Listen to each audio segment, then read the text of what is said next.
This is a 2020 Toyota Corolla SE. Doing a bit of a highway drive on it. Like I said on the other video, this car is actually really good in every other way. As you know, the interior materials are pretty top notch. You got soft touch materials everywhere on the car. You know, I already mentioned that before. The main thing on the highway I wanted to say is the car has really good controlled handling for what it is. You have a sport mode that stiffens up the suspension, makes the steering wheel a little bit harder, kind of sporty actually, and it's good. The only problem I feel about the driving is, like I said before, there's a lot of noise on the road. You hear the wind noise, you hear the road noise, and then you hear the engine noise, as you can see. It's got a decent pickup, but it's got a decent pickup, but the engine is way too noisy, I feel like. It's a direct injected 2-liter 4-cylinder engine that is kind of new for the Corolla. About 169 horsepower. Before, they used to have the tried and true 1.8. The base Corollas of these 2020s, the L models, they have that base engine. And that engine, I've driven that one too. It is fairly quiet, but it's not as powerful as this. Gas mileage is also pretty competitive on this one here. 40 plus miles to the gallon on the highway. So that's pretty good to hear. Other than that, you got your regular safety sense, the Toyota safety sense. You know, your lane departure warning, lane assist, forward collision warning. You got everything on there. And then the best thing about this, like I said before, you know, you got the automatic climate control. I mean, sorry, not the automatic, but it displays the temperature, so that's actually pretty helpful. You know, it tries to give us a good feel as far as what the proper temperature in the car is. Now, the amazing thing about this car is the windshield is really big. There's not a lot of blind spots. Actually, there's no blind spots. The visibility is amazing. As you can see in the back, the visibility is really top notch. It's better than the 2018 Camry that I own for sure, as far as visibility is concerned. Interior is actually pretty decent. It's actually nicely roomy inside for being what it is. Got some room pretty decent room in the back.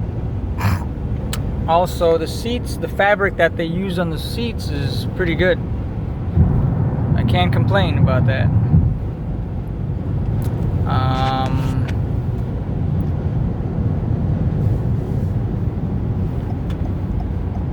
Black sheep, la la la la. Oops, sorry about that, guys. Yeah, no, as far as the drive, gas mileage is pretty good.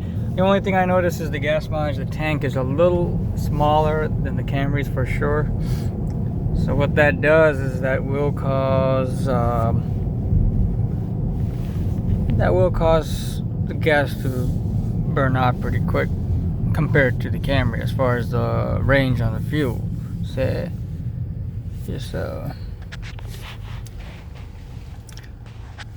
la la la la la la la la la la.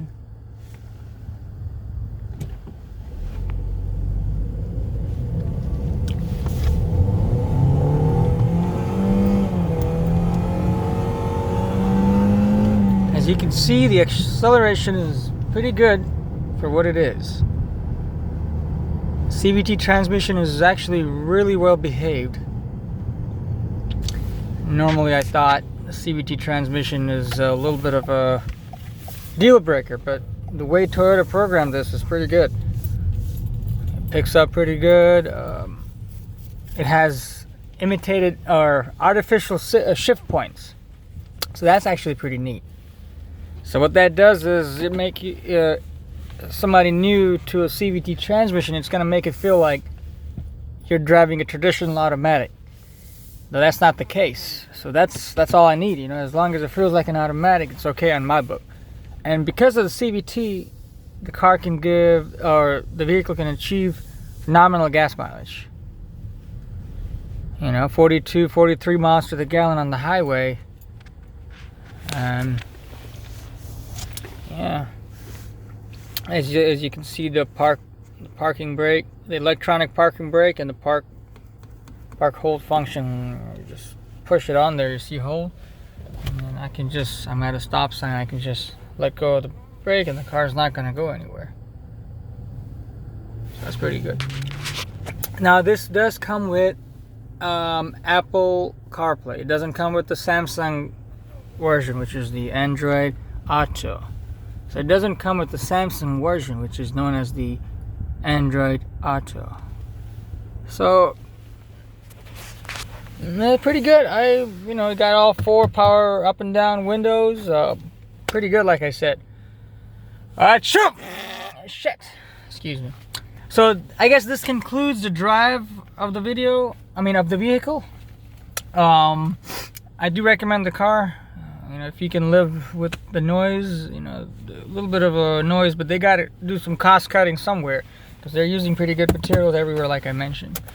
Some nice features in the car. So yeah, pretty good. Bye bye now.